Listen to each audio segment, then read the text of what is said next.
Columbus, Ohio. I wanted to share some experiences with you guys regarding my current situation. Just kind of felt compelled to come on here to share. Someone had made a statement, and it's not just like a regular person, but it's like a close friend of mine who had made a statement regarding like a block party, and he was like, "Oh, she like ruined the entire block party," and I'm like thinking like. Block party, like okay, I remember I had a situation where I ruined a block party. So like, what exactly is he referring to? Is he like talking about me and just being indirect, or like what's going on? And basically, I guess he was like he was saying that like you can block people and just kind of go on like a spree of blocking people. And I was a little confused. I'm just like, okay, I didn't know they called that a block party, but I don't know how people ruin a block party by blocking people. It was just was didn't make any sense. Regardless, that's besides the point. The fact that they had mentioned a block party brought into my remembrance that I actually had an encounter where I actually did fuck up somebody's block party, and I did want to say to those people that had their block party like fucked up because of me, you deserved it. I don't care. Like you deserved it. And I made a list of reasons. I actually got a few pages here. Let me grab them really quick.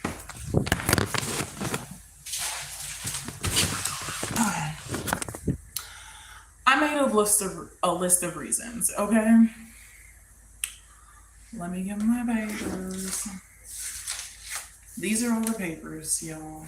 I really sat down and wrote it out because I decided I'm gonna get the pictures of the individuals. I'm gonna get the police reports, the CAD reports, the screenshots, the false reports made against me. I'm gonna get what was it? The screenshot. Hold on, I got it written down.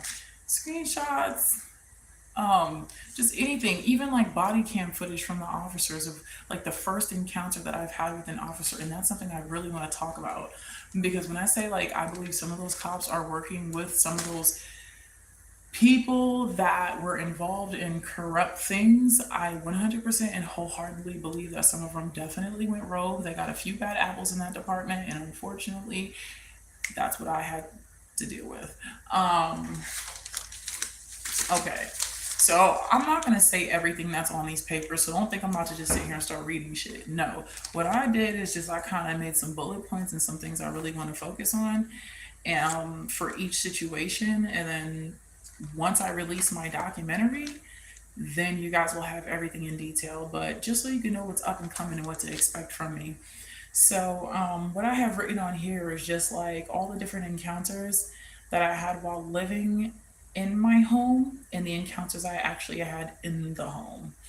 Um, and I can give like brief descriptions like break ins, um, like an individual trying to convince me to allow people to trap out of my home. Um, Let me see. The violence within the community, a man being shot in my backyard, and police not showing up for at least 30 minutes. Um, Let me see. And that's just the first page, and that's not even everything on the first page. Okay. Oh no, that's different. Okay. And here I had put what's important to collect: the screenshots, videos, pictures, CAD reports, reports made against me, especially the CADs, the police being a snitch, and that body cam footage of him being a snitch back in 2019. Um, yeah, I didn't know police officers were snitching on citizens, but it happens. My neighbor and how heartless and conniving my neighbor was. Um, uh, my first charge that was undeserving, where I was attacked and had to use self defense, but that was never taken into account. considering the fact that during the time of the event, I did have my children with me, and I was currently 7 months pregnant. I think like six and a half, 7 months pregnant, and I was sick with diabetes. Like, I'm sure of a threat. Okay, the Uber driver being a witness and how it was intimidating. I had a friend that came out there, and my friend's mother actually warned me. I don't want to say what she said, but I didn't really know what she was talking about. But people were giving me warnings. Um,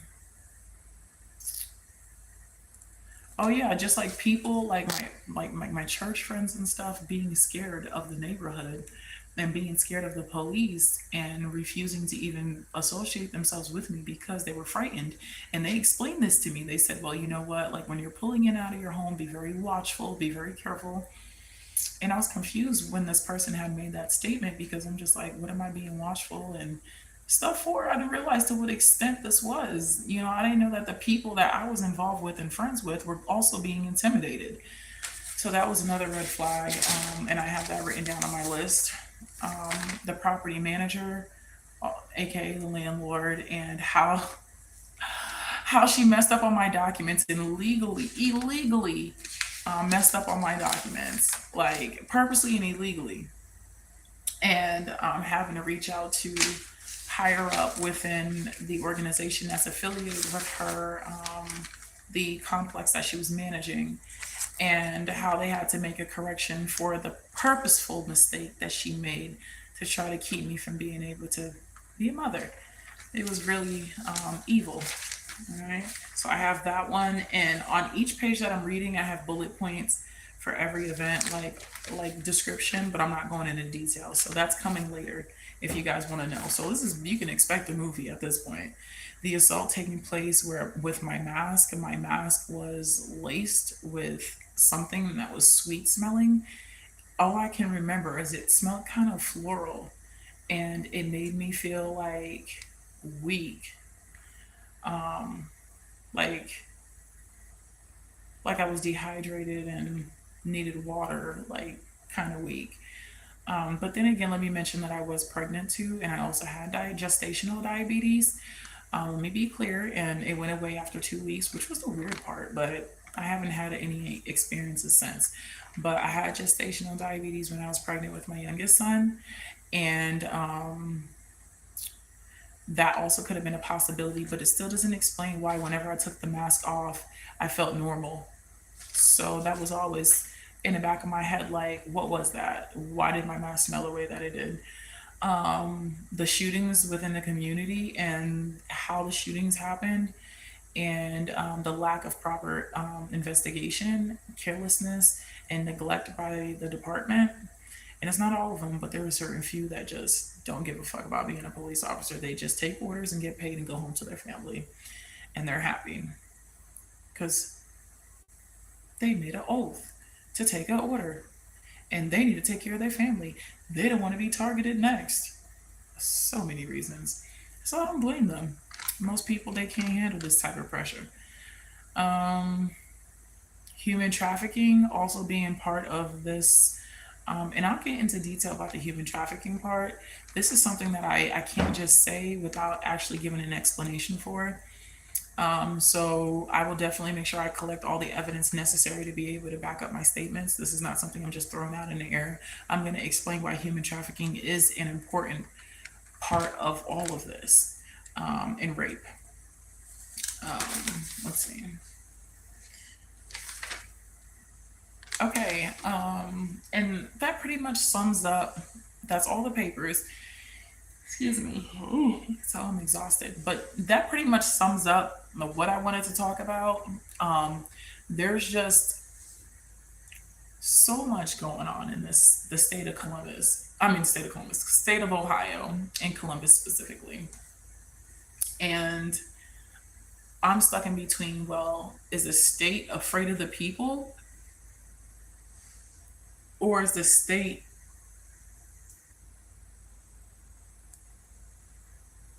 like just evil? You know. Um,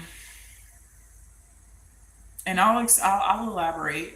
on that statement because I don't feel like that was clear enough. But like I was thinking like, are they afraid to set boundaries, to set certain order, structure, to lock people up because of retaliation, or they're just fucking heartless and evil and don't want to be the leaders that they signed up to be. You know, some people are just not built for the pressure, and when they're under pressure, they say, okay, if we eliminate the issue, then we don't got to deal with the problem. You know, so that was also, if that pretty much explains everything. And that's not right, because if somebody ever feels like they are in a place to um, persecute someone, they're putting themselves in a position of God.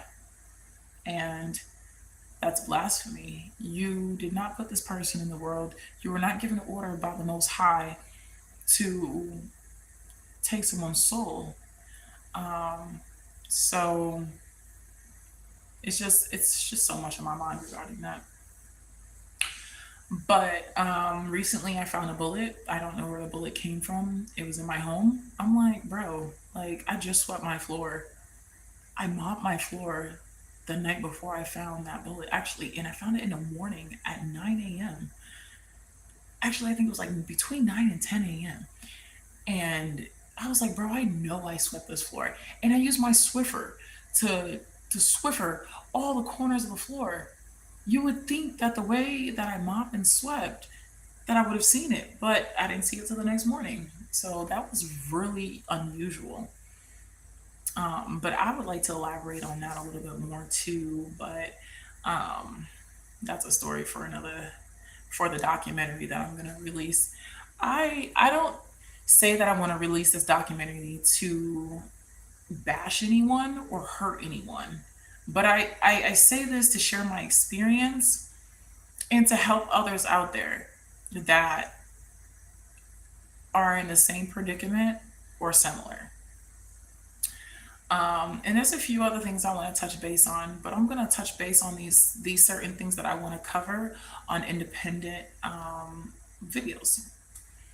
But I am getting exhausted. I was up writing these papers and brainstorming, and I'm like at the point like if I don't drink a coffee or something, I'm probably gonna knock out. But I want to wrap this up by saying my name is Fabiana Charpentier. I reside in Columbus, Ohio. I'm a victim of community organized hate crimes, also known as a targeted person. And this specific criminal, these specific criminal acts are also termed to be like group stalking, doxing, and organized harassment. I'm trying to think if there are any other terms that are used. They say gang stalking, but when you say gang stalking, it could be misleading and people can think it's a gang that is surveilling you illegally. Um, they can think it's a gang and it's really not. It's just regular people within your community. It's like a neighborhood watch gone rogue. And people make you feel bad for talking about it. Like, why feel bad for talking about it? Because if what you were doing was legal, it wouldn't be a problem to talk about it. That's how I feel. So I'm going to keep talking about it because there are victims out there who need help, who need to know that like people have gone through worse and they can be strong too. There's so much I gotta say. I mean, going back from 2018, yo, when my daughter was in the NICU, like there's just so much. It's really messed up when only one side of the story is out and you don't get to hear the other party's side. I remember um, a woman that I was working with. I don't want to put any names out there. She had made the statement: "Is like, people, certain individual wonders why you reacted the way that you reacted, but they didn't take the time to think about why. All they were focused on is how you reacted. but they didn't care to ask the why. And that confused her because when that why question popped up, no one wanted to say anything. So there's always two sides to a story. And with every statement that I make, I'm willing to take a polygraph test to validate my statements. So I do want to say that I'm willing to pay for my own polygraph and take my own polygraph. Um, what else? I just feel like what I've encountered has been defamation of character to an extent that is unacceptable and undeserving. And the individuals that are involved and participating in these illegal criminal acts, organized crime, need to be exposed. Their pictures need to be out. The encounters need to be out. The police reports need to be exposed, and they need to be out there so people can know, like, hey, this is what this person is doing. These are the activities that they're participating in. Like, and then for some reason, it's just like, here's one thing. In this day and age, we're in 2023, but in this day and age, people, we live a life where people can pretty much be who they want to be and do what they want to do. And for some reason, because I'm beautiful, I'm tall, I'm outspoken and confident, and a little sexy and promiscuous, you know what I mean? You know what I mean? Okay. Like that really bothers some people. And they don't know how to mind their business and accept that someone else's life is none of their business. And they like to put themselves in situations and they think that they're helping, but in reality, they're not. They're making it worse. Um, and I think that some people have a problem with me being like promiscuous, but it's really none of their business. It's my choice. I'm an adult. As long as I'm being responsible between me and my partner, it's none of your business. It doesn't matter who I sleep with. It doesn't matter how many people I sleep with. It doesn't matter if it's a boy or a girl or like it just it's none of their business. So that has always been like an issue because a lot of women when they see like the way my body is built or like when I dress up and I look like nice, some women tend to get like intimidated and some I said some women, men too, especially the ones that get rejected. And I rejected a lot of guys. They're weird in Columbus. Do not date anybody in Columbus, y'all. Just gonna let you know that now. Um, but I think they really have a problem with me being the way that I am, and I'm not gonna change because that's who I am, and I'm okay with that. But some people just don't know how to focus on themselves, and they feel justified to participate in adult bullying because of somebody else's characteristics that has nothing to do with them. It's weird. We live in a state where people think stalking is normal and where people participate in this activity and they justify it by their own logic, I guess, but not common logic, not legitimate logic, by their own logic, what makes sense to them. They'll be like, oh, well, we heard this person was a bad person, so we're going to do this. And it's okay because so and so said this person's a bad person. And here, we got the text message and we got the pictures to prove it. But did you hear the other person's side of the story, though? Do you know that person's past? You know? And there's just so many questions I can ask, but why? You get the point. But I'm going to leave it at that. There's so many things I want to touch base on and why I think is important. As I've mentioned before, there are other victims like me. I've met many of them. I've had some of them travel to Ohio just to meet me, just so that way we can discuss the encounters, the unfortunate encounters that we experience with community stalking and organized crime. Whew, that was a lot. Anyways, anyone can make it seem as if it's a delusion. But if you do your research and you go on the CIA or government website and you type these things down and you investigate these things, then you'll know that it's not it's not a delusion. It's valid, certified government documents online regarding these programs and watch list programs and the reasoning behind it. And then when you see the people, whew, I got a lot to say, but I'm not going to overtalk because it's been 20 minutes. That's too much. Long story short, I'm going to make the documentary. I just kind of wanted to give you guys a heads up about what the documentary was going to be about because that King Von documentary really inspired me. Like, his story is out. Maybe that's what I need to do. Maybe I need to make a documentary myself and put my story out and put the faces of the predators involved in my. There's so many different ways I can word it. Man, stalking isn't even just it, you guys. It's deep. Um, but yeah, I got a documentary coming and I can't wait because I'm going in full force. I don't even care if I get sued at this point because I want to put all the nitty gritty out there and I'm coming for everybody. And I just want to end this off by saying, fuck y'all that participated in my trauma and in the trauma of my children. And you can personally kiss my black ass. And may God, as he states in Galatians chapter 6, verse 7, excuse me, Lord, for cursing, but as he states in Galatians chapter 6, verse 7, you reap what you sow. Remind you, God is not mocked. You will reap what you sow, and all darkness will come to light. And with that being said, you guys, TTYL, have a good night or morning.